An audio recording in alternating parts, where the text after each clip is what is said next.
It's Super Bowl week, so bet with my bookie. Use promo code Gators and get a 50% match with your first deposit. Only at my bookie.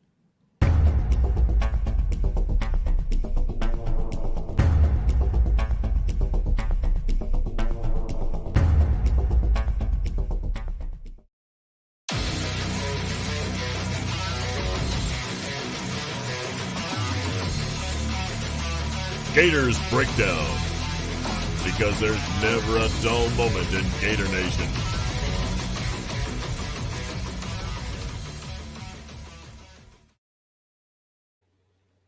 The Gators Breakdown podcast is ready to go. I'm your host, David Waters, and you can find me on Twitter at GatorDave_SEC. Joining me here on National Signing Day night is co-host Will Miles. You can find him at his site, readandreaction.com, and his site, or on Twitter at Will Miles SEC. Well, it may seem like we don't have a lot to talk about because nothing changed for the Gators from early signing day to national signing day as far as high school recruits go. Believe me, we know there's some transfers since then. We've talked about it, a couple of them, of course, since we did our offense, defense, early 2021 previews for those sides of the ball. But as far as pure high school recruits go, we'll get into it right here, but nothing changed from early signing day to national signing day. This used to be my Christmas. I can remember back in 2006, I was in the lab in grad school and I was hitting refresh over and over and over again, seeing whether Percy Harvin and Tim Tebow's faxes had come in, back when they still used fax machines. And even 2015, when McElwain took over, he had really a pretty atrocious class that was salvaged from a numerical perspective with CeCe Jefferson and Martez Ivey, 5 stars that he got right at the end. It's always fun, right, to have some hope in February that somebody's going to flip. And then you look at the top 100 and you're like, oh, there's 3 guys that potentially anybody's going to sign. And Florida only had one of them and really wasn't a whole lot of drama around him today either. So, not exactly what it used to be. Everything sort of moved to that December date. And this year was weird because we were preparing for the SEC championship game at the same time that early signing day happened. And so, I think Gator fans maybe weren't paying attention to what was going on back at early signing day. So this is a good time to sort of recap what Florida's got now that the class has been finalized. Yeah, we've kind of known going into today, National Signing Day, that not much was going to happen. We'll get into the Terrion Arnold situation. He does commit to Alabama over Georgia. I will say just over Georgia because we'll get into it. But Florida didn't even send a letter of intent to Terrion Arnold. We'll kind of get into our thoughts. Should that have happened? Of course, the staff thinks it does. That's why it did happen. But, a lot of I've seen a lot of fans out there have voiced their displeasure of not offering a top player, especially in the secondary, for a position of need there for the Gators. But plenty to discuss here, even though not much happened. We'll get into where the Gators ended up ranking and all the storylines following here on National Signing Day. I'm going to give a shout out last Thursday. Fighting Gator Touchdown Club in Gainesville. Fun speaking with that group. First time I've been able to do that with that group. A whole lot of fun there. So once again, thanking those guys for inviting me to have a fun time in Gainesville. And Will, I tweeted it out. I realized on the way back, I was like, this is the first time I'm driving back from Gainesville since that foggy night in a loss at LSU. So too soon, Dave. Too soon. It was, but it's my first time in Gainesville since December. So, like I said, it was a lot of fun. I hope to do more of those coming up this year to preview the 2021 season. Of course, a lot to discuss. So remember, you can find Gators Breakdown on news4jax.com/Gators Breakdown. You'll find all the Gators Breakdown episodes there, as well as News4Jax coverage of the Gators. Help us out. Please share, rate, and review the show on YouTube. A lot of you are watching right now. Hit that like button. Hit that subscribe button. Really helps us out if you haven't done so yet. And also follow us on all the podcast platforms out there and follow us on social media, Twitter and Facebook at Gators Breakdown. So, all right, Will, let's go through all the rankings right quick. That will, total up to the 24/7 Sports Composite, but 24/7 Sports Soul ranking has the Gators at 14th. Rivals has the Gators at 11th. ESPN at number 10. That is good for 13th in the 24/7 Sports Composite, where all these services are aggregated. Lowest ranking since Dan Mullen's first cycle, and Bill Sykes, our good friend there, sent us today that this is the lowest ranked non-transition Florida class in the 24/7 Sports Composite ranking since 2002. 20 cycles there for to get the the lowest ranking for a class that was not a coach's first class, basically there. So, and that was good for 5th in the SEC, Will. And I'll pull up the overall rankings right here on the 24/7 Sports Composite. No surprise. Alabama, number 1. They have today, Will, on National Signing Day, eclipsed the 2010 Florida class for the best class in 24/7 Sports Composite history for the Alabama Crimson Tide. So they just won a national championship and then pulled in the best class in history. Ohio State number 2, Georgia number 3, LSU number 4. So you play number 3 and you play number 4 every year. Clemson number 5, Oregon number 6, Texas A&M 7, USC 8, Notre Dame 9, Michigan 10, Oklahoma 11, Miami 12, Florida 13, North Carolina 14, Wisconsin 15, Tennessee 16, Texas 17. Lane Kiffin there in his first full class, 18th for Ole Miss. 19 is Maryland, 20th Nebraska, 21st Penn State, and I'll cut it off right here, number 22, Florida State. So, Will, you're, like I said, 5th in the SEC there when you total all that, but your initial thoughts on the final rankings there for the Gators and kind of where they're ranked around ranked behind Miami, an in-state school, and like as I said, 5th in the SEC. Yeah, I mean, it's par for the course, right? It's what we've sort of seen over the first couple of years with Dan Mullen here in the program. It's what we saw at the end of early signing day. I mean, we pretty much knew there wasn't anybody who was a game changer who was going to move the needle that much. I mean, you mentioned Terrion Arnold earlier.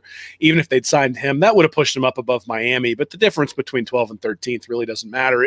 To me, it's more about tiers, right? I mean, you start looking at tiers in the Alabama, Ohio State, and really Alabama's sort of on a tier of their own, but then you go to Ohio State, Georgia, and LSU and Clemson are all in like the 290 to 300 range in the overall points. Then you drop down, you got sort of Oregon, A&M, and USC.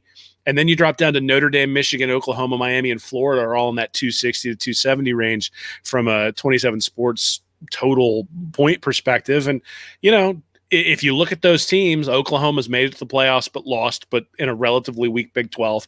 Miami can't win their own division in the ACC. Michigan can't beat Ohio State. Notre Dame keeps getting trounced in the playoff when they're allowed to go.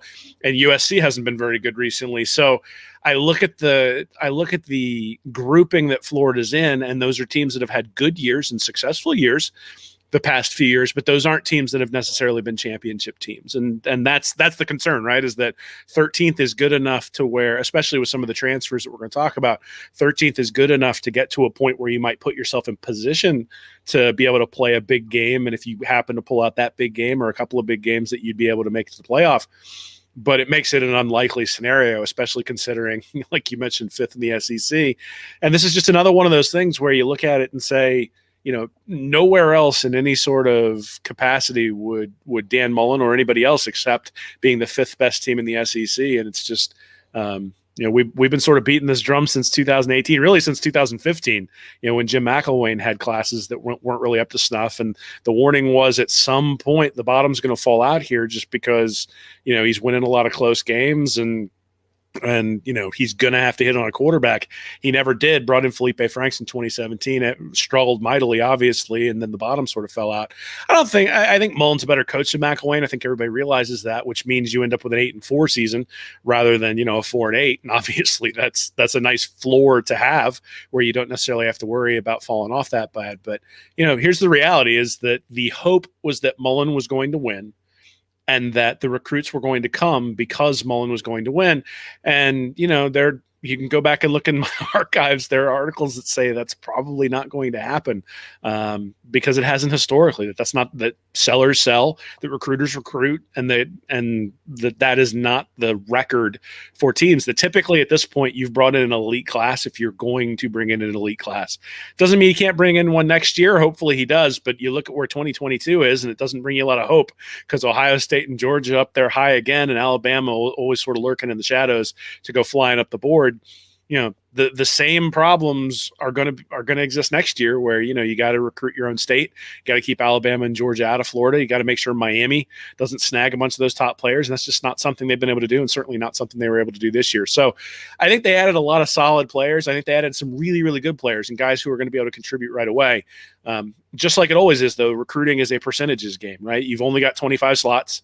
And so out of those 25 slots that you decide to fill, either with transfers or recruits, you got to hit on 7 or 8 of them as being full-time SEC starters in order to have a full team. And you look at a team like Alabama, there's a reason why they're always able to reload, because they've got 7 5-stars coming in this year. And beyond that, you start looking at the top 100 guys that they've got on their roster, it's probably like 15 or 16.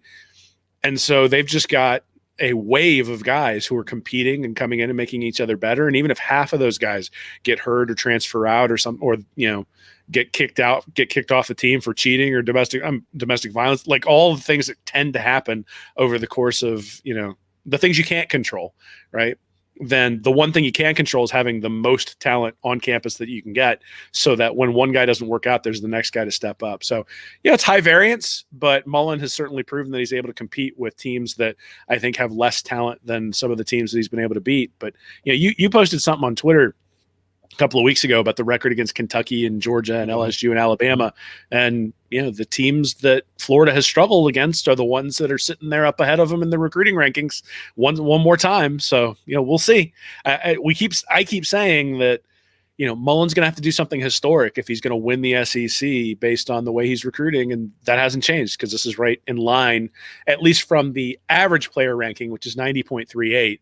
If you're not looking at the overall sort of 13th ranking, 90.38 is like 12th, I think, overall in the country. And that's kind of where they've been for the last 4 years. Like, you look at 2018 and it was basically, I think, 90.4 was the player ranking, and it just hasn't improved since then. So it's the same level of player.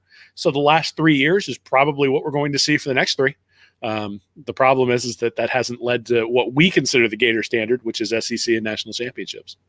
Yeah, and the big thing there is, just kind of jumping off your last point, a lot of the players that have played for Dan Mullen were still Jim McElwain recruits. So we still have yet to see the big influx of that 90 point whatever talent encompassing the roster, and Dan Mullen winning with that. So in 2021, we'll get into some of your tweets here that you sent me all day, speak to that, and how 2021 would be big when we can really judge Dan Mullen's recruiting, because still relying so much on previous staff players there. Will, you did bring up the transfers, of course. We'll get into that. Of course, we preface everything there with the rankings do not include the transfers. We'll get into all that talk.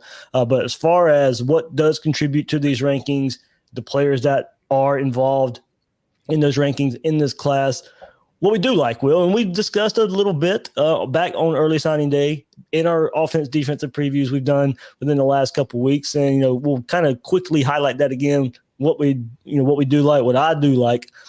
Defense overall, I do think be good. Numbers in the secondary in a position of the defense that has to be a whole lot better. Basically what we saw from this past year. Numbers in the secondary. Marshall, Collier, McMillan headline that group, while the Gators also received commits from Jordan Young, Dakota Mitchell.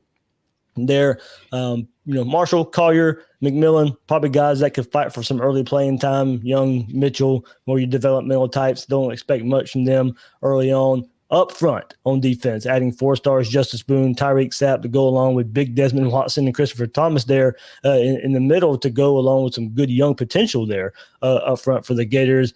Then I like what they did at linebacker, Jeremiah Williams, Chief Borders. Borders was a commit there that a lot of a lot of the fan base was kind of torn on, but Florida was in early on. He was a tackling machine his senior season. Florida, we saw how much they missed David Reese, a tackling machine in his own right for the Gators the last couple of years. Maybe Chief Borders can come in. He's got the name for it, Will, and maybe can be that leader there at linebacker. Add in DeJuan Black, who can play second, third level.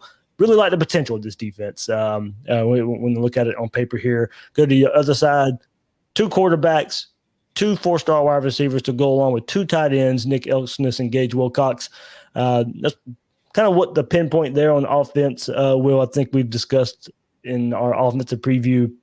No, we didn't discuss it there. I'll discuss it here. Get your thoughts on it. I think we probably discussed it when these guys committed, Kitna and Del Rio at quarterback. But it is, and I've brought this up on the podcast before, I brought it up with Mike Farrell last week, very interesting that you go from Felipe Franks and Kyle Trask, Jim McElwain quarterbacks. Dan Mullen comes in, recruits Emery Jones, recruits Anthony Richardson, but then goes back to more the drop back quarterback with this. I'm not saying these guys aren't athletic, they can't move around, but more of the drop back, use their arm before their leg style of Del Rio and Kitna. It looks like Dan Mullen wants to keep this quarterback room pretty versatile. Yeah, I mean, I think if he had his druthers and could recruit somebody who could run and had a cannon, he would do it. In fact, I think Emery Jones sort of fits that profile, right? That he's got a big arm. The accuracy is going to be the decision making is going to be the thing that we haven't seen. Doesn't mean he can't do it. It's just they really haven't let him throw very much. I think you take the best player available when you have the opportunity, right? And we saw this last year with Kyle Trask. Actually, the last 2 years, I think we were all surprised when Trask came in, when Franks got hurt against Kentucky. Thought maybe Trask would play against Kentucky just because it was a road game and they didn't want to throw Jones into the fire. But then eventually Emery would take over, and it turns out that Trask was just a revelation, and that Mullen was able to adapt his offense. And that's maybe the silver lining here is if you look at the overall if you look at the overall class, it is highly tilted, especially at the top 100 level, to defense, right? You got Jason Marshall ranked 28th, Corey Collier ranked 106th, Donovan McMillan 202 at safety, Jeremiah Williams at defensive end 73rd, Tyreek Sapp defensive end 100th. So their top 100 guys are all on the defensive side of the ball. And obviously, if you look at last year's team, the place where they could use top 100 talent was the defensive side of the ball. And we keep saying this over and over and over again, and it really is true that I think is that, we don't have to worry about the offense as long as Dan Mullen's there. Like, he's shown that he's able to take guys who aren't necessarily elite level talents and turn them into fantastic players. And then when they've got guys who are elite level talents, like a Kyle Pitts or like a Kadarius Toney, or at least Toney was a unique talent, that he's able to take those guys and really utilize them in the offense. So I think for the most part, most people aren't worried about the offense and aren't really worried about the type of quarterback. They figure Mullen's going to be able to adapt and do what he needs to do. And the more competition you have in there, the better, right? That if you've got a guy who's a lead at reading defenses, and then you've got a guy who's a really good runner, you'd love to have that in one player. But, Michael Vick doesn't come around that often. Neither does Dak Prescott, for that matter. So, I do think it's interesting. The 2 quarterback signees here is interesting. I think they actually enjoyed the fact that they had Franks as sort of the elite recruit and then Trask as the guy who was sort of overlooked. And I think having that is something that programs are going to have to think about, because if you bring in 2 elite level quarterbacks and one of them doesn't get to play, then the other one's going to transfer. We saw this with Jacoby Brissett and Jeff Driscoll. And you've seen it in Georgia, where it's been sort of a revolving door at quarterback.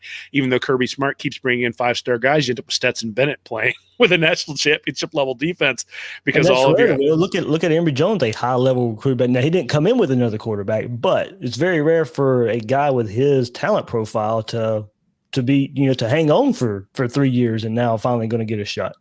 Well, and that's actually one of the things that I think when you read in depth different profiles of Dan Mullen, and is that his players maybe don't connect with him right away, which is one of the reasons why he struggles so much on the recruiting trail.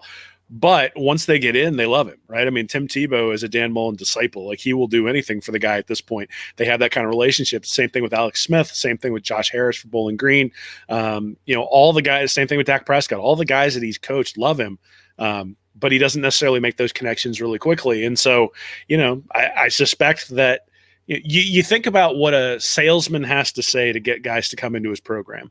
And I think Kirby Smart is excellent at that. But I also think there are people who've come into that program who have felt like it wasn't what they were promised when they came into the program. It doesn't seem like that's something that happens at Florida. Now, maybe that's not true because there's been a lot of attrition at Florida too. But at least at the quarterback position, like you said, Emery Jones, I think probably expected he was going to take over this year, but is patient enough to wait through and is going to get an opportunity to win the job this year because he stuck it out. Trask, again, is one of those guys who I think we all look at and say, hey, that's a special thing that he stuck it out at Florida. At the same time, that's kind of what Kitna's buying into here, right? I mean, Kitna's buying into they've got Emery Jones, they've got Anthony Richardson, and then they've got Carlos Del Rio. And Kitna's going to have to beat out all three of those guys if he wants to play anytime soon. So, and he has a dad, too, that could probably speak to that process. Sure. So, but then again, his dad made a lot of money in the NFL, not starting too. I mean, John Kitna was a backup for a lot of the time. Played a bit for the Cowboys and a lot for the Lions. But, the reality is that mentality of what it takes to be a backup and how you get better being around high-level competition is probably something that John can talk about to his son. So I think that's an interesting aspect of the class is bringing in two quarterbacks. They haven't done that before, right? They had Jalen Jones – or, they had Emery Jones the first class, Jalen Jones the second, and then Anthony Richardson in 2020, and now in 2021 they're bringing in two quarterbacks. It is interesting to me that they've decided to do that. I don't have any insight in it other than they must really like what they see from Kitna, and they like the attitude in terms of that he's a Florida guy and is going to stick it out and try to beat out the quarterback and really push him, and that's something that they need.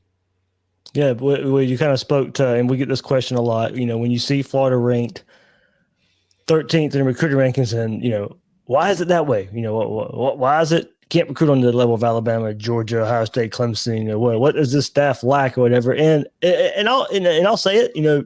They're not the kiss butt type. We've heard from Dan Mullen and John Hevesy and that group. It's kind of straight to the point. They're going to kind of maybe tell you the truth. They're not going to beat around the bush, and you may want to hear it. They're not really going to cater to you all that much, and that probably rubs some of the younger 17, 18-year-old guys the wrong way. Then, kind of going into the next part of what we'll get into, maybe rubs the transfers that they come in the right way, and they see the results on the field. They see the development of players coming in, and now Dan Mullen has a track record of these transfers year after year after year that are really speaking high to guys coming and being able to produce. Now these transfers, everybody's is sure to point out when all these recruiting rankings come out that they're not included in the rankings. If you included them, Florida would be here, close to top 5 or whatever. So they're not included. My thing about this, Will, DeMarcus Bowman, Eric Gilbert, Daquan Newkirk, Antonio Shelton, Dylan Meeks, 4 of those guys are already on campus ready to go for spring. We've got to wait on Gilbert till May. He'll be a summer enrollee there, but it's tricky if you want to include those guys in the rankings since transfers all have different years of eligibility here. DeMarcus Bowman, Eric Gilbert still have full eligibility left since 2020 was a free year. But if they are who we want them to be as Florida Gators, then you're only going to get 2 years out of them as they can leave for the NFL after being removed from high school for only 3 years. So you can see where it starts to get tricky if you want to start including these guys in rankings. Do you include it for this year? Do you retroactively count them in 2020? Take the other transfers, defensive linemen, Daquan Newkirk, Antonio Shelton, Dylan Meeks. Those guys will only be 1-year players. JUCOs are counted for the 1 or 2 years they'll be on campus and in class, and they're counted in the class that they come in with. So maybe transfers should be the same way. I don't know, but with the different years involved, it's a unique situation of where you should include transfers when you're starting to look at class rankings, because yes, they do make a difference. They're going to be on the roster. But it's just, how long are you going to have them? And I can see why the recruiting services kind of find it tricky of how you're going to include them in rankings. Yeah, I mean, so I think each transfer is different, right? You mentioned Bowman and Gilbert are going to have multiple years of eligibility left. The thing that I would say is that we know that DeMarcus Bowman has an awful lot of potential, but we haven't necessarily seen him do it on the field.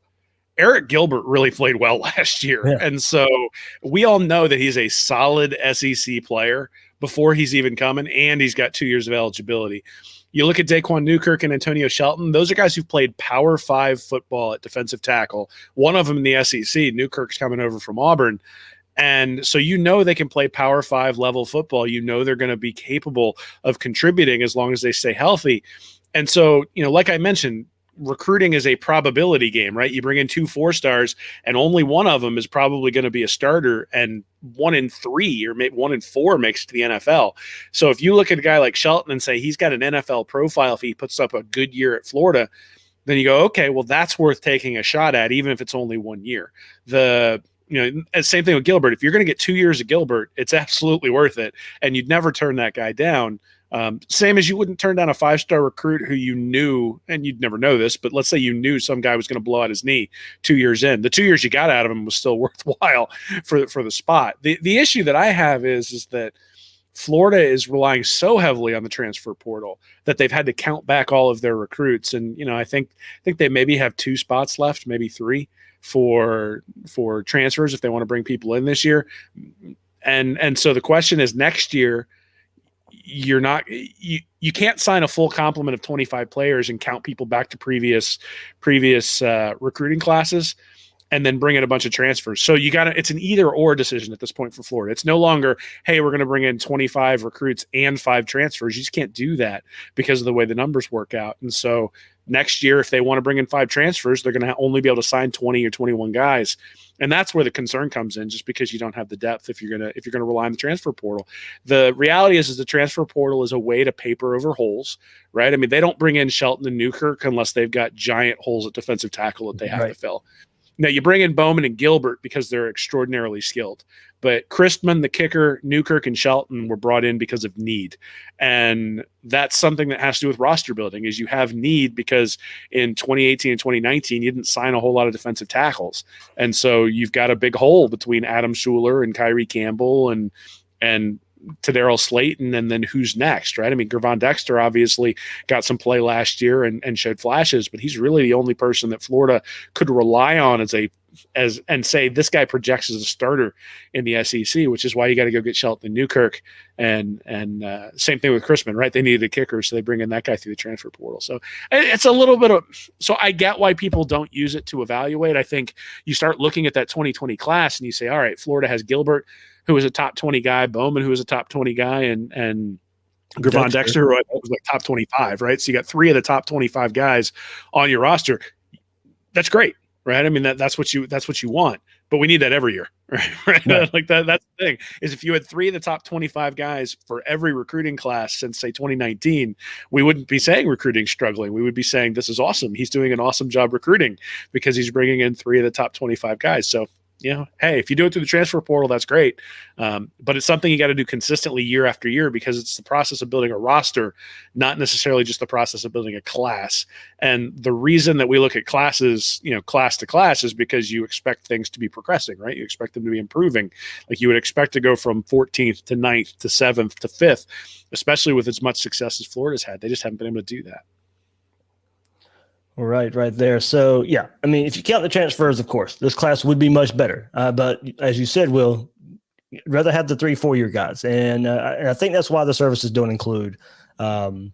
Maybe they need to approach it another way, because it's not going away. It's going to become, I mean, right now, especially because 2020 and how everything happened, this was predicted. The transfer portal was predicted to be crazy for 2020, 2021, the transition from there. But, so there's probably going to have to be a way. Maybe you come up with a separate transfer ranking. And, Florida would probably be near the top of that every year.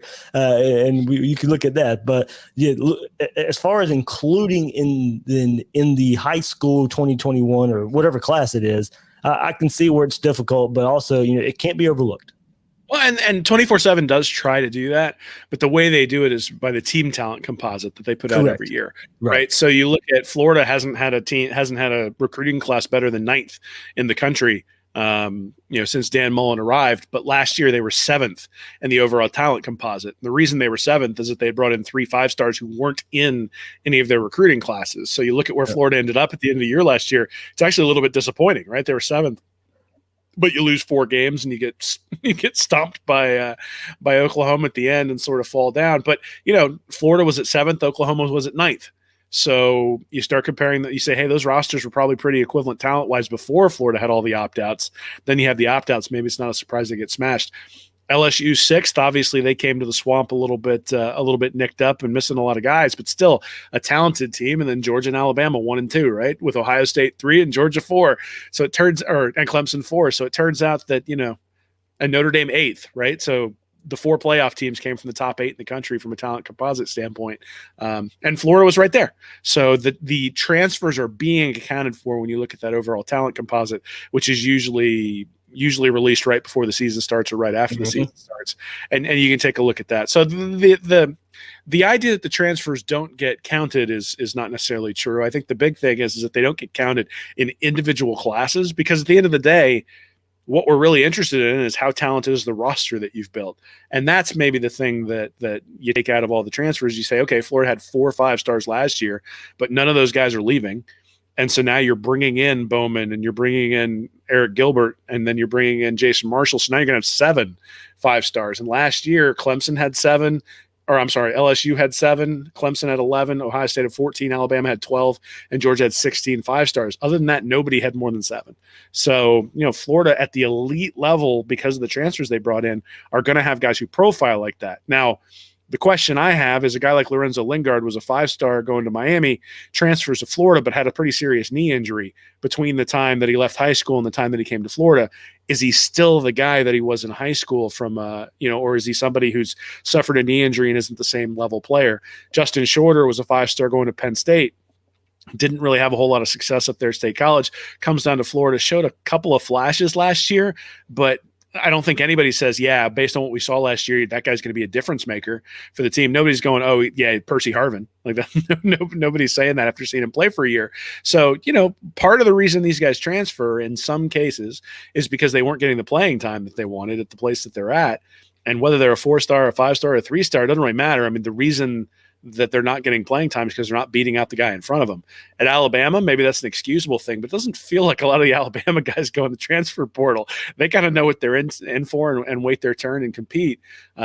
But that's the danger, right? As you bring in a guy from the transfer portal, you don't necessarily know what he's going to be. That's the thing that I think is so encouraging about Gilbert, is we know what he's going to be. We've already seen it. Like, there's tape. You can go look at what happened at LSU and go, that guy can catch. Like, so, is he going to be as good as Kyle Pitts? I think it's kind of a tall task. Considering offense, the changing offense, he won't have to be. Yeah, well, and that's the other thing though that makes you concerned, though, because if you look at his blocking last year, they're going to have to help him with that the same way they did Kyle Pitts between 2019 and 2020, because that's an area where he struggled last year, and so they split him out a lot as essentially a slot receiver, because he struggled with blocking at times, particularly in pass protection. But again, a true freshman with no spring practice and limited fall practice with all the COVID stuff going on, I think those are things that are excusable. It's just something that you can see on the tape. So, I can imagine Florida getting 50, 55 catches out of Gilbert next year. I don't think he's going to be explosive as Pitts. I just think that's an unreasonable ask, right? A guy who got Heisman Trophy votes and is going to be a top 10 draft pick in the NFL. Obviously if Gilbert replicates that, then we're all going to be thrilled. But I think it's, just like you're doing a disservice to Kyle Pitts if you're saying Gilbert's going to be the next Kyle Pitts, because that was special. That was special. Well, I mean, same thing people did to Andre DeBose when he came in.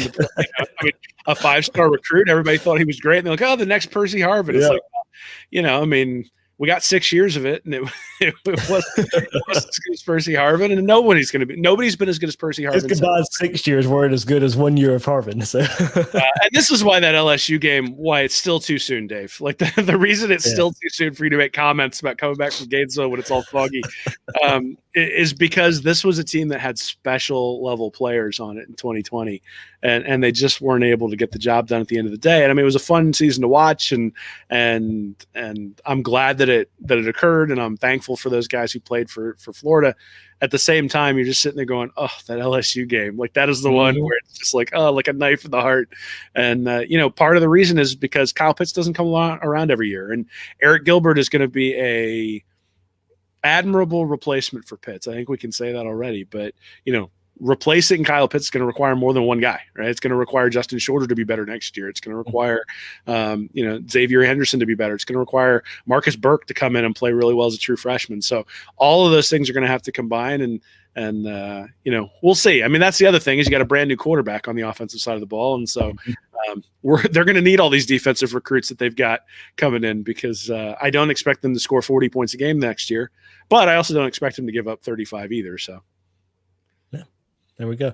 I'll give my final thoughts here on some of the transfer talk. But before we do, it's Super Bowl week, and whether you're on the Chiefs or Buccaneers, just remember where you're betting is just as important as who you're betting on. That's why I always tell my friends to go with MyBookie. MyBookie has all the props for the big game. These guys truly let you bet on anything, whether it's the length of the national anthem, MVP, or color the sports drink dumped on the winning coach. MyBookie has a buffet of Chief Bucks props for you to chew on.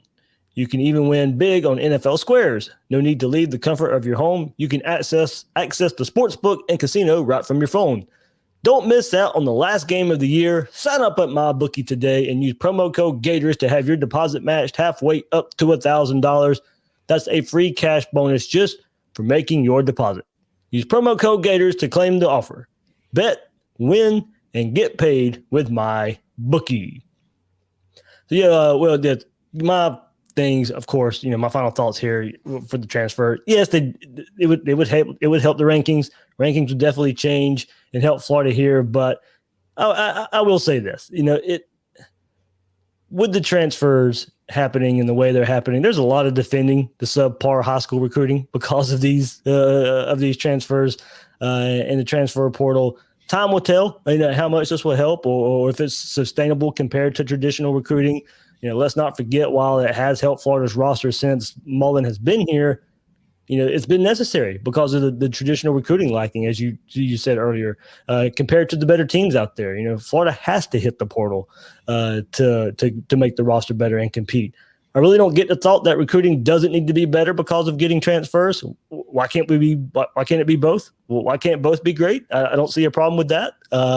Yes, I'd rather have these players than not have them, but I'd like to have that type of player longer, at least 3 years most elite college players give you.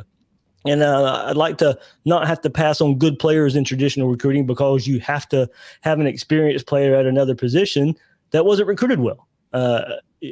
Florida recruited well in the secondary, but that position needs all the help it can get. And Florida didn't send safety Terrion Arnold a letter of intent because of limited room on the roster and wanting to save a spot for a transfer offensive lineman or possibly a linebacker. If traditional recruiting was better, then you wouldn't have been in that situation. You'd be able to stockpile talent at positions where you would need help. Or on another note, don't waste a scholarship on a long snapper when you need room for higher rated players. There's things you can pinpoint to here in the traditional recruiting that you see why Florida has to hit the transfer portal.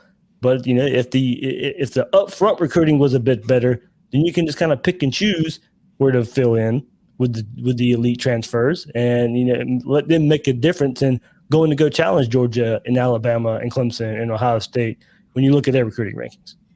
Yeah, I mean, I think you hit the nail on the head, which is that, we talk about development and we talk about on-field coaching and we talk about recruiting. And even if you assume that recruiting is only 33% of the overall picture, 33% is still an awful lot to be finishing fifth in the SEC. It means you got a lot to overcome when you go the other way, or when you start looking at the development, the in-game coaching. And we saw a few clock management things crop up last year, and we've seen some things where one of the things, it's been obvious for 3 years that Kadarius Toney's a special guy and hasn't really gotten on the field that much. And those sorts of things start to add up over time. I think the big thing that I look at is just, it's clear, right? You look at the teams that make it to playoff year after year after year, and they're teams that recruited at an elite level. And, you can talk about Clemson maybe not being quite at that level, except that last year's talent composite, they're ranked fifth. So, they're right there, or fourth. They're right there up in the top 5, top 10 at this point pretty consistently. And they're not have the luxury of only having to pass FSU in the ACC. Well, and here's the thing, right? Is that they're fifth in the country this year, but they only have 19 commits, and that's the thing that I think starts to worry you a little bit. Is that Florida's got 22 commits on this particular class. Miami's got 21, they're in front. Oklahoma's got 16, they're in front. SC has 22, and they're considerably in front. Clemson has 19, they're in front. LSU has 22, considerably in front. Georgia has 20. And Ohio State has 21, and they're considerably in front of Florida. So it's not just that overall Ohio State's brought in more talent, or overall brought in more talent. Like, the average guy they're bringing in is more talented than the average guy Florida's bringing in, and so there's a handicap when you go out there on Saturdays, and Mullen has to overcome that handicap. And then the other thing is that if you're going to rely on your guys and your evaluations, then you can't have the sort of attrition that they've seen in each of their classes. In 2018, you sort of think of that in transition classes, like you're going to have some attrition over time. But the 19 classes had a lot of guys leave. Even the 20 class, you had Isaiah Walker leave before the season even started. And, you wouldn't need to be waiting for a transfer offensive tackle if Isaiah Walker was still on the team. So you waste an initial counter of those 25 guys you're allowed to sign every year.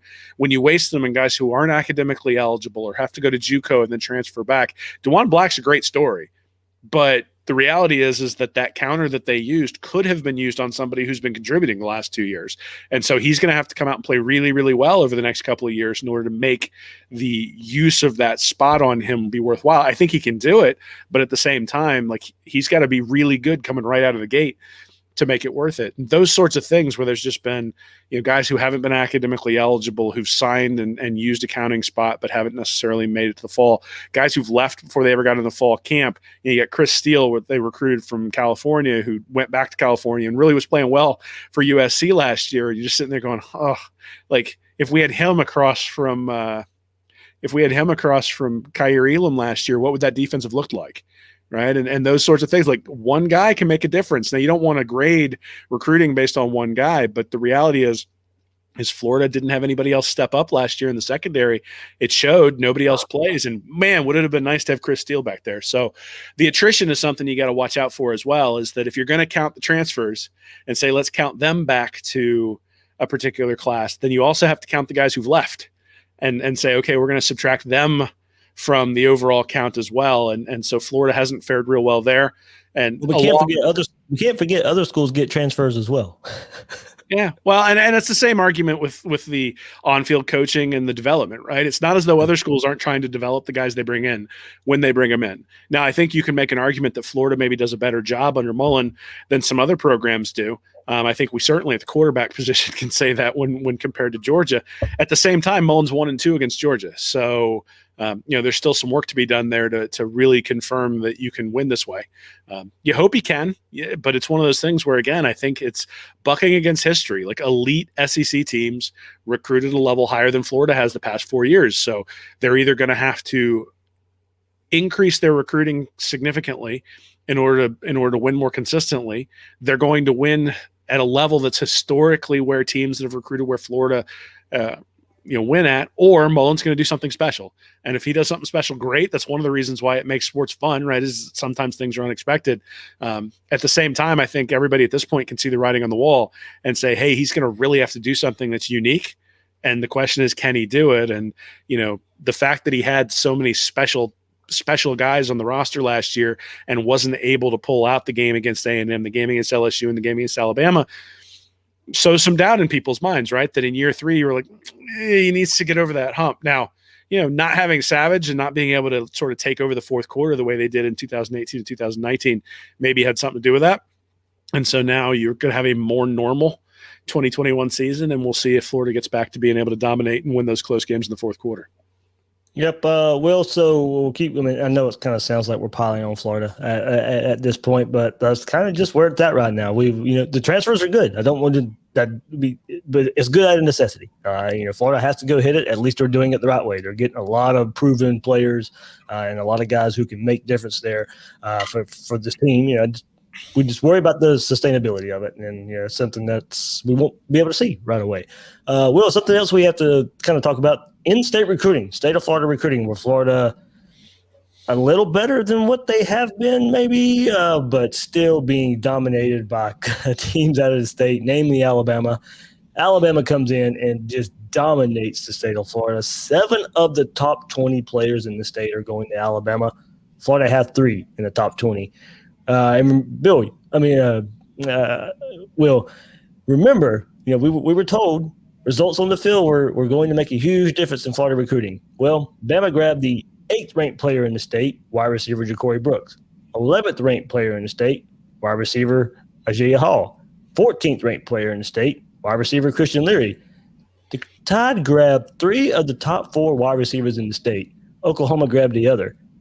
Now, I'm a huge fan of Marcus Burke. He probably would have been ranked higher had he not been injured his senior year. Not best wide receiver in the state of Florida. Florida's top signee at the position as well. But remember, when results on the field would make all the difference in recruiting, that's what we were consistently told. But Florida's passing attack still isn't getting the top receivers in the state.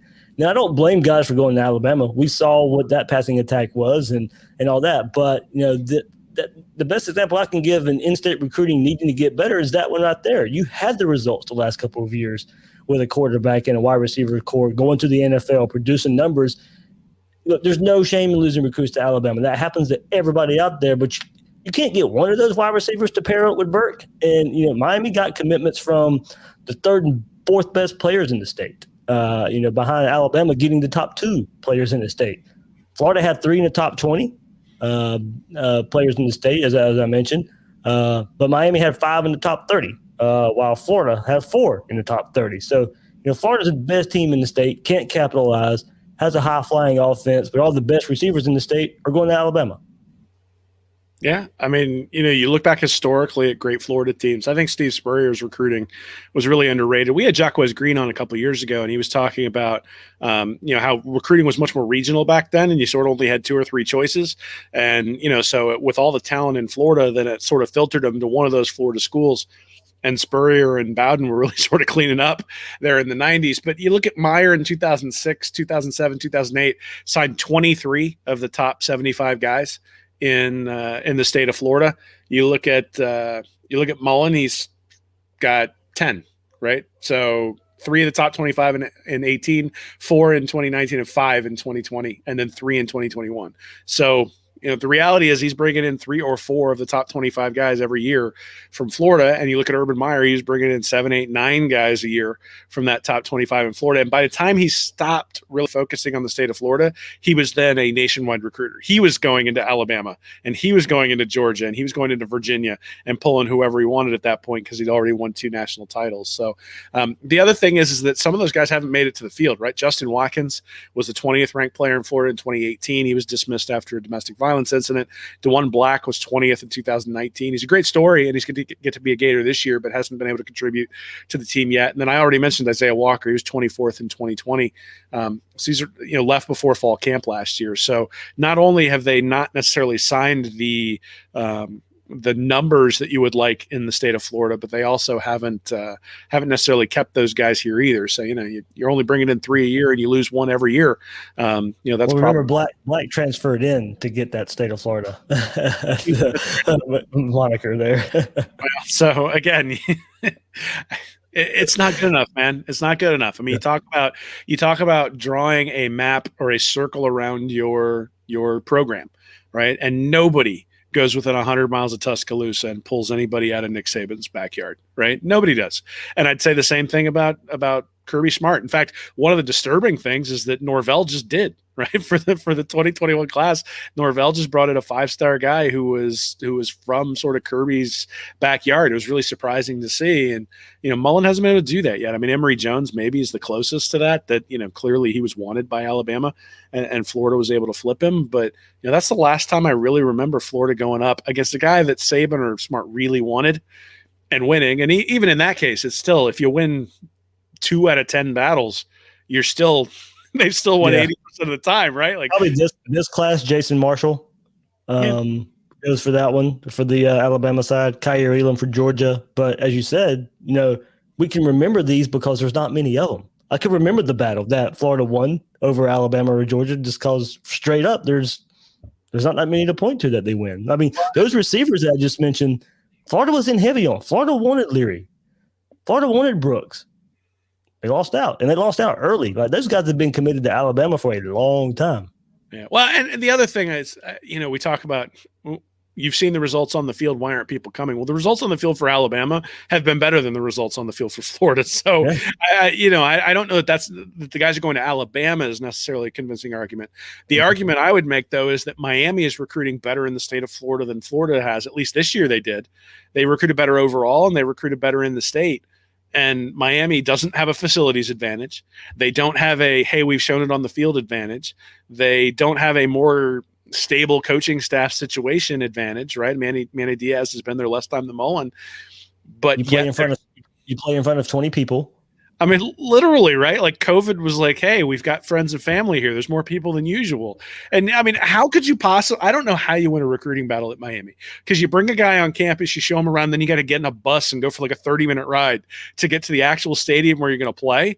Like, don't give me the facilities argument and then lose out recruits to Miami. Now, granted, you could take them to the beach, but the reality is that facilities are not the reason that you're not beating a team like Miami. They might be why you're not beating out guys for Clemson or Georgia or Alabama, but not Miami. And so I think it's more indicative of, again, I think we've been saying this now for 3 or 4 years, but as we get more data, it just sort of supports the fact that this is who Mullen is from a recruiting standpoint. His 24/7 average is basically 90.4 all the way. Like it doesn't move at all. It's just straight across. For 4 years, his rankings have been like 14th, 9th, and 13th, right? I mean, that's right where he is. And so the record that you've got in the last 3 years is probably pretty close to the record you're going to get for the next 3 years. And the question is that good enough? Is that the Gator standard? That's not something I can answer. I can say what my expectation is for a Florida coach, but all the people who say, well, who are you going to get who's better and all that sort of stuff, I don't think that's the point. I think the point is that there was just an opportunity to fill the staff with guys who have high level recruiting profiles, and they chose, obviously, I think Jules was a recruiting coordinator at USF, so we'll still see. And McGee seems to really make good connections with players, and we'll see whether they make a difference in 2021 or in the 2022 class. Maybe they will, but I still think it boils down to the head man has to be invested in recruiting, has to care about it, has to be willing to text these guys, has to be willing to really get after them, and I'm not sure that that's necessarily happening. All right. There's our thoughts on the class. Before we get into your thoughts out there, I asked you guys to send me your thoughts here. I put up a poll there. I got to see if I can find the poll results right quick, Will, before I get into the tweets here. So I asked a question. Through 3 years of on-field results and 4 recruiting classes, do you believe Dan Mullen can win a national championship if this trend in recruiting continues? 1,673 votes, Will. 52% say no, 48% say yes. So, man, that's pretty close. Pretty close there. But, almost 50-50 there. Fan base split, 52-48 that no, Dan Mullen cannot win a national championship if he continues to recruit this way. And, very noticeable there. I guess that a lot of the fan base feels that way. Going to go to some of your thoughts here. Jeff Nix says longer term of stability with better recruiting. Transfers are good for filling immediate weaknesses, but you can't build long-term stability with that, in my opinion. Andrew Olson says 2021 will be telling. Mullen's methods getting put to the test. His staff is responsible for rosters, signing, and development. Better recruiting than McElwain, but still lacking behind rivals Georgia, LSU. Will the portal make up for his high school misses? We're about to find out. Shane Armstrong says, I have my doubts. This was supposed to be the year. It was year 3 for Mullen, and we lost the most games of his tenure and went on to lose the last 3 games and got absolutely embarrassed by Oklahoma. I guess I'll say I don't know. Let's see how Emery is this year. Josh Horton says, no. Florida still misses on the key 2 to 4 recruits per cycle needed to make that difference. No matter what Mullen does with the portal, it's not enough to close the gap without closing the ranking gap as well. Top 10 nationally is good, but 5th in the conference isn't good enough. Wild Hands Robinson says, even though the program is in better shape than he found it, the product is incomplete. I think the facility upgrade will help in recruiting.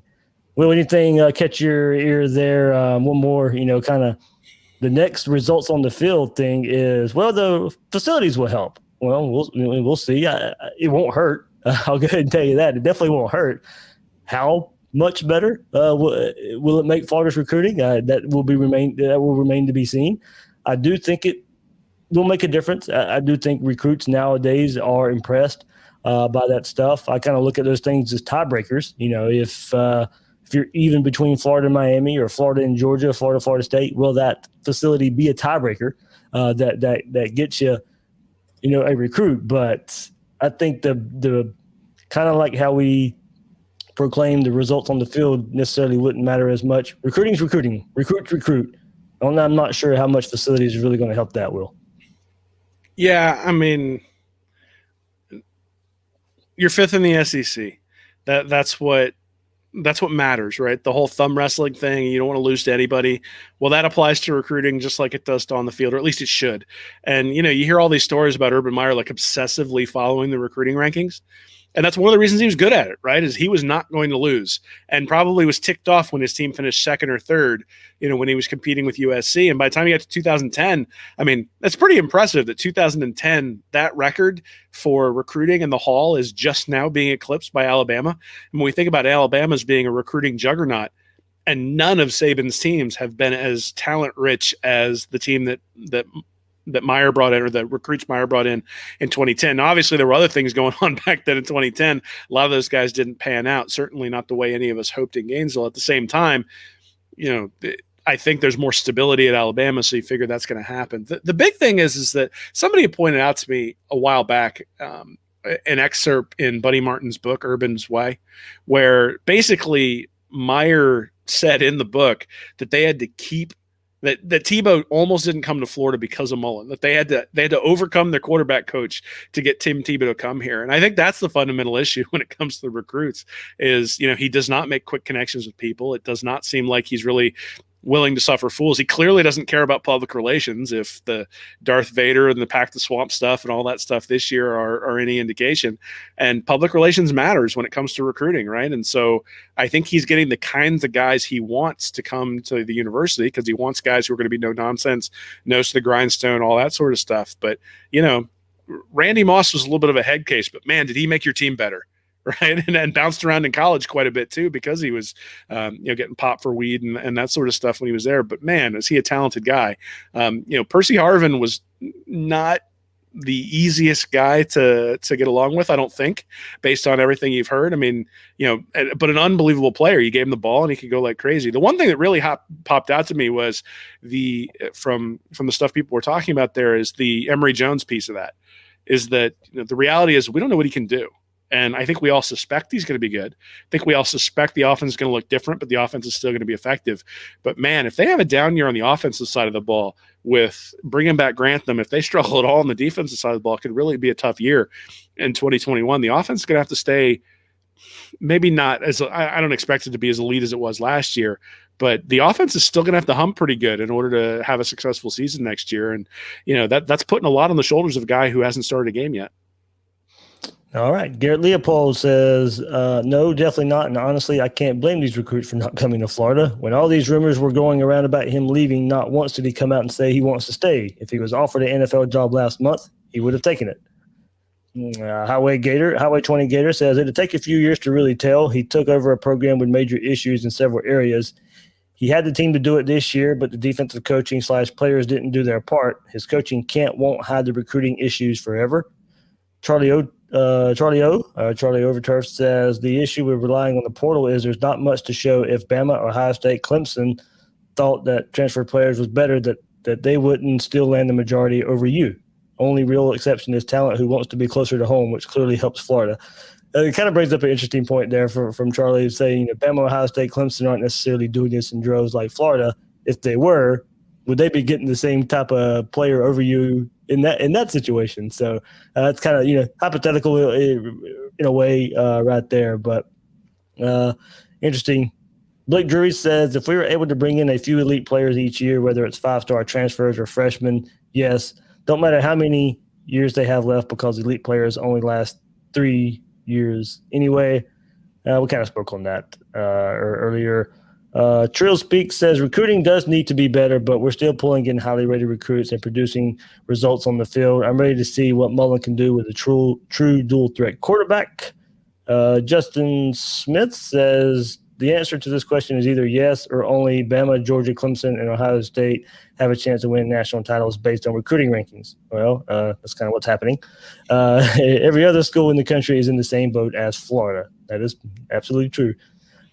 Robert Guagliardo says, no, I think the recruiting needs to improve. The transfers help, but still a lot to be desired from the classes. Mostly offensive line, defensive tackle, and true linebackers. Still missing on too many top targets, in my opinion. Walker Perryman says, I'm getting through a lot of these. A lot of you sent your thoughts here, of course. Big, highly debatable topic here, Will. So Walker Perryman says, staff can't recruit. That isn't changing. They aren't going to develop into good recruiters. So we take the good where we can get them. That good has come through the portal. Anthony, I hope I'm saying this right, Anthony Gallo, or Gallo. With the transfer portal, now you can absolutely make up for subpar recruiting. Does he still need to have consistent, excellent classes? Absolutely. But he could make a playoff with this level, in my opinion. And there we go. Well, that's something we have kind of pointed to. There is a could there, and I guess it's still hypothetical. For all the credit Dan Mullen gets as a developer, as a play caller, we've said time and time again, if he could recruit at a Alabama, Georgia, Clemson, Ohio State level, if he could recruit at that level, we assume he would be a shoo-in for championships. He's going to win SEC championships. He's going to win national championships or compete for college football playoff spots. I guess that's kind of hypothetical as well, but Anthony says absolutely, but he could make a playoff with this level, in my opinion. Yeah, he could, but I know he can if the recruiting was a bit better. Yeah, I mean, it is who he is. I remember people getting mad at me in 2018 when he came in, hadn't even coached a game, and you and I were sounding the alarm a little bit on the recruiting, just saying, hey, like this needs to pick up. And his first class was actually excellent for a transition class, and so that gave you a lot of hope heading into 2019 that that he was going to be able to improve from there, and it just hasn't. Right. And that's the reality. Now, the transfer portal adds a different dimension to everything. The roster management with COVID adds a different layer to everything. Obviously, you're getting guys coming back and sort of having an extra year, like the super freshman class of guys who played this year, but are still going to be eligible essentially as freshmen this year. Changes things in terms of percentages, especially, right? Having 50 guys that you can draw from to try to get the 6 or 7 starters that you need instead of 25 guys makes a big difference, and the percentages work in your favor. So I think that actually is probably going to help Mullen. I think when you look at it, 2022 is the year that you look at and say, okay, whether Emery Jones or Anthony Richardson or Carlos Del Rio or whoever wins the quarterback job coming up this fall, that guy's going to have a full year to get sort of situated in that role. The defense is going to have a year to probably not be good enough and then have a new defensive coordinator after next year. And so, 2022, I think, is when you look at it and say the 2018 and 2019 classes had enough attrition and enough sort of guys that we look at and say, okay, those guys aren't hits, that 2020 and 2021 class are going to be the ones that have to lead the success in 2022. So next year, I think, is a developmental year. I mean, whether Florida goes 8-4 or whether Florida goes 11-1, I still think next year's a developmental year. I wouldn't expect a championship in that time frame. But I do think in 2022, you got to look at it and say, like I said, you got that super freshman class. You've got, all of these transfers that you're bringing in their second year. So guys like Lingard, Bowman, and Gilbert all of a sudden should be fully situated in the offense, understand the offense, know where they're supposed to go, do all that sort of stuff. If you can supplement it with a top 5 class next year, then you're sort of where Florida was in 2006, right? So in 2006, Florida had pretty good talent from Ron Zook. I think you could say there were some holes in that roster. Zook obviously recruited at a higher level than Mullen did, but I think Mullen is a better coach than Zook is. And so, maybe you say, hey, that's a wash. The guys that Mullen's got in there are as good. So if you supplement the team with talent like Percy Harvin, Brandon Spikes, and Tim Tebow, those sorts of guys, those difference makers, then you're back in that 2006 role where you've got sort of the base of something special, and then you bring in these guys who are true difference makers who can make a difference. The problem is I don't necessarily believe, based on the past 4 years, that those guys are coming into the program. So they're going to have to pick it up. But the reality is Mullen's not going anywhere, regardless of overtures to the NFL. I don't think that Yeah, I don't think that the PR stuff helps him when it comes to the NFL stuff. If you didn't have the Darth Vader incident and things like that, maybe he would have been somebody that they had considered at the NFL level. But when you got a guy like Urban Meyer available and it's him versus Dan Mullen, Meyer's going to win that battle when it comes to going to the NFL. And so, Mullen's going to be here for a while. We're going to get to see the experiment play out. So I don't know. And the other thing is, I think if people are looking for optimism, I think one of the places that you can have some optimism is that in the third year under Steve Spurrier, coming in and sort of rebuilding a program coming off of probation. So, I would say that having to watch Doug Nussmeier run offense is kind of like being on probation. So coming in off of probation, 1990, it became really clear that Spurrier was a unique type of coach and could do a lot with the talent that was already in Gainesville, and then started to supplement that talent. In his third year, he went 9-4. And then all of a sudden the next year he started ripping off 10, 11, and 12 win seasons. And that culminates with the undefeated season with the loss in the Fiesta Bowl and then the national championship the next year in 95 and 96. And, that's 6 years into Spurrier's tenure. And so if you're looking for optimism in terms of this happening at Florida before, somebody who had a couple of good years and really showed that he could coach on par with everybody in the conference, then sort of has a down year in the third year. And then if Mullen rips off 10, 11, 12, and 12, nobody's going to be complaining over the next 4 years. So that's maybe the area for optimism, is that where the program was under Muschamp and McElwain has required some heavy lifting that maybe that without the elite level of recruiting has been a little bit more lifting than Florida fans would like, but that Mullen is capable of making that lift. That would be the optimistic view. The pessimistic view would be that he's, that, like you said, he's going to be Auburn, right? He's going to be Michigan. It's going to be that team that can't quite get over that hump with the big boys who are in front of him. Jim Harbaugh just signed an extension for less money, not because he feels like he's worth less money, but because he hasn't been able to beat Ohio State. Right? And he wants a job. So, but that's the thing at Michigan, is they haven't beaten Ohio State. They've even struggled with Michigan State and those sorts of things. John Cooper didn't last at Ohio State because he couldn't beat Michigan. And at some point, Harbaugh is not going to last at Michigan because he can't beat Ohio State, and they're going to go out and find somebody who can. And you hope that's not the Florida situation. You hope it's more of the Spurrier. But that's what we're going to find out over the next 2 or 3 years. And certainly, hopefully, the 5 stars all pan out, and hopefully these defensive tackles who come in can play elite at an elite level and sort of piece together the roster to the point where they can catch up on the recruiting trail. But I think Steve Spurrier even had that aha moment around that time that recruiting has to get a bit better as well. Yeah, well, he always made comments about Georgia having better players and things like that too. But we've talked to our buddy Bill Sykes, went back and looked at all of Spurrier's classes. He shared the data with me at one point. I don't think he actually put it out there in public, but at least not that I saw. But he had looked up all of Spurrier's classes, and based on the rankings and the way they sort of sat back then, it's a little bit of a myth that Spurrier wasn't a fantastic recruiter. Now maybe he picked it up a little bit after that 93 season, but there were a lot of really, really good players. His mid to late 90s classes were elite, what we would consider elite today. Yeah. Well, and part of it though is he was humble enough to make a change at defensive coordinator after 95, bring in Bob Stoops, and all of a sudden the defense starts playing better to supplement his offense. And so maybe that's the other thing that's coming up in a year or two, is either Grantham is able to make some changes because of the loyalty that Mullen's shown him, and so he's going to be a little bit introspective and try to make some changes, or if we have another bad year on the defense next year, we'll get hopefully Bob Stoops' son or something to come in and coach the defensive side of the ball and make things change on that side. But Bill's in the chat right now. He said Spurrier had a number 1 class in 92 and never went 3 years without a top 5 class. I figured he's hanging out there throwing shade at us in the chat. But so Spurrier understood the importance of recruiting. In fact, that was one of the things they interviewed Spurrier at, I think it was at halftime of one of McElwain's, when McElwain was still in charge. And he's like, what do you think he needs to do better? Well, he needs to bring in better players. Like, all right. No, I think that was Mullen's first game. Was it Mullen's first game? Yeah. Well, yeah. He was halftime. When the stadium was dedicated or something like, I forget exactly what night it was or something like that. But yeah, he was, you're right. He was in the booth saying, you gotta have stars. Well, that's why he just gives them the little bottles of wine, when he accomplishes something. That way, if Mullen decides to throw it at him, it doesn't hurt too bad. But look, I mean, everybody knows, right? You got to have elite players on the field, but it requires more than that. It requires elite X's and O's. It requires having development programs. It requires having the right strength and conditioning program.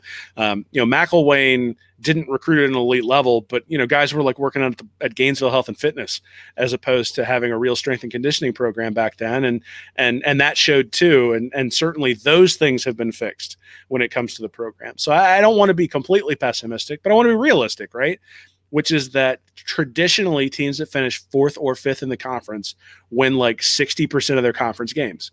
Well, you win 60% of your conference games in an 8-game season, you're winning 5 or 6 of your conference games. That team doesn't win a national championship, and that team rarely wins an SEC championship. So that's really what you're looking at, right? Is you get elite quarterback play with the recruits that you have, and you're Auburn, right? You put Cam Newton on an Auburn team that's less talented than Alabama, but they're able to beat Alabama because Cam Newton is so heads and shoulders above everybody else. We'll see. If Emery Jones or Anthony Richardson is that guy, then I think Mullen has as good a shot as anybody of winning the SEC and potentially even getting into the playoff and winning a playoff. But he's going to need that elite quarterback play to offset just the fact that there's going to be misses in any recruiting class, regardless of how good of a developer you are. And the numbers dictate here that there will be less misses for Clemson and LSU and Alabama than there will be for Florida. All right, last few thoughts here before we go, Will. Chris Lake, 808, says there's such a gap now recruiting versus Alabama that I don't think coaching, development, the portal, and scheming can realistically close.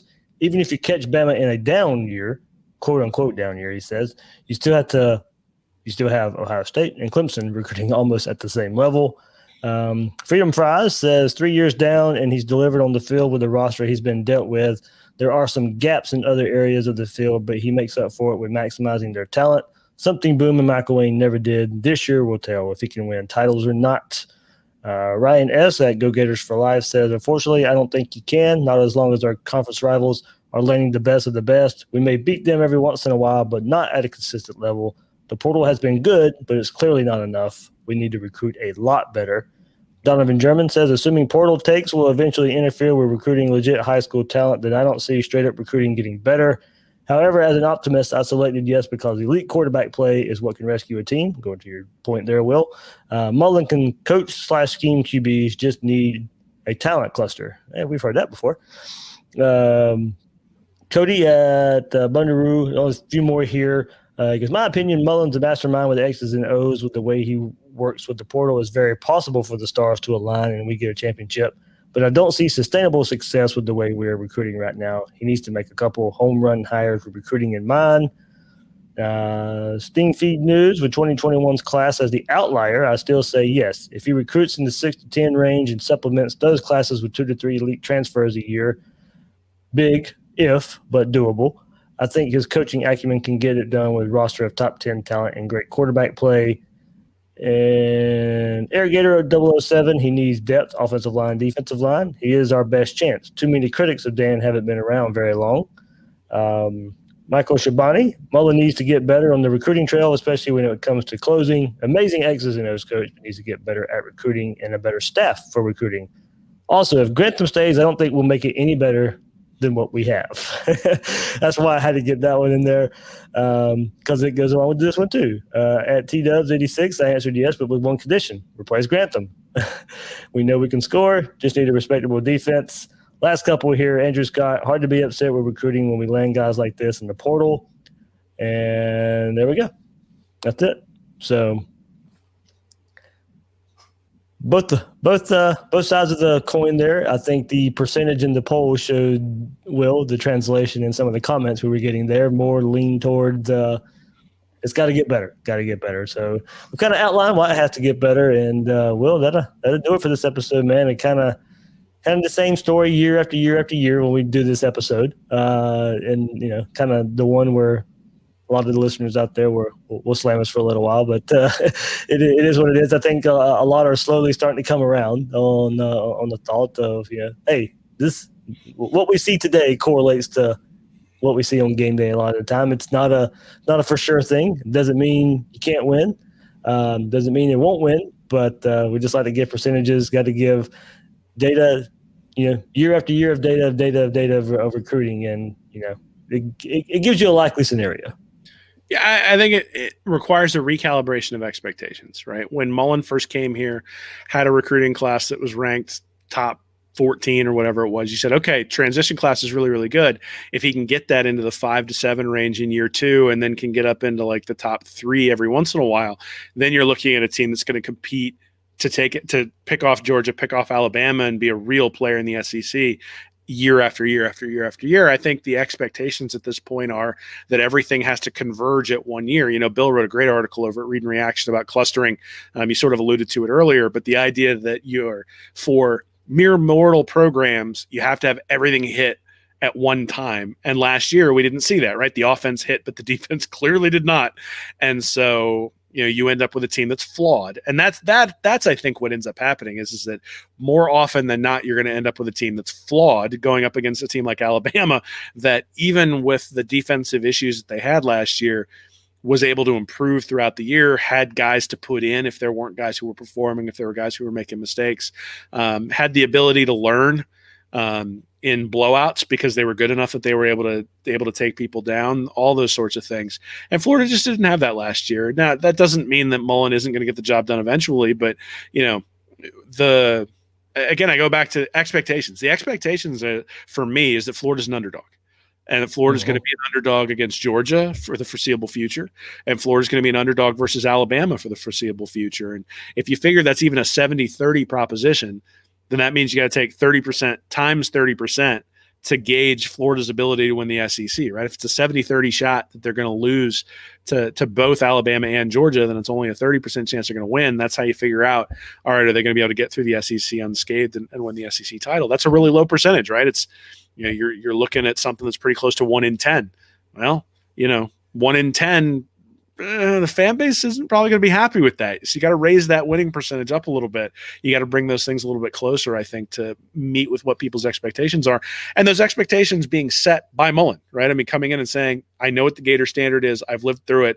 I'm going to flash my rings. That's what the Gator standard is.